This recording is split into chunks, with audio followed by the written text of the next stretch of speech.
So this plant in front of me is called Selaginella wildernoii. You can see that it's blue in color. But if you notice, it's not actually blue. And when you move it around, it looks like it's iridescent.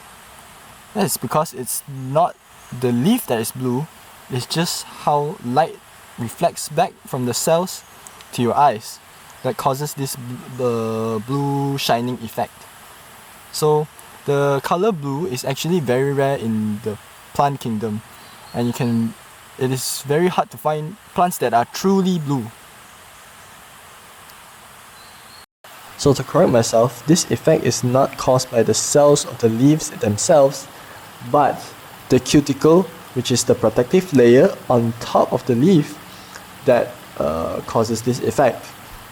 So this effect is caused by a physics phenomenon known as the thin film interference, which is the same phenomenon that gives soap bubbles its iridescence. The purpose of this iridescence is still unclear, but some theories suggest that it is an adaptation to better absorb light in the dark understory. While other similar plants that live in the understory also have this adaptation, the data is not sufficient enough to prove this theory.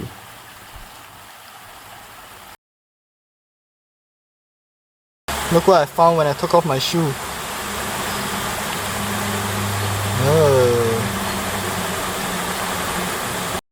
So you can't see from the wound there, but if you look at it under a microscope, you can see that the wound is in a triangular shape.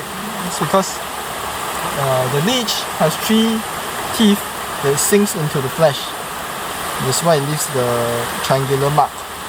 Now if you get bitten by a leech on a hike, just gently pluck it off and let it go. Remember, it is part of the ecosystem as well. So we are here in Sungai Pisang, and we can observe something very interesting about the morphology of the plants. So we are right by the stream, Western Yu and Hongyi. We're right by the stream, and you can see that many of the leaves here, they are very slim and streamlined. So if you imagine the leaf is very big, when the water rises and runs through them, the big surface area causes it to break up very easily, so it will tear.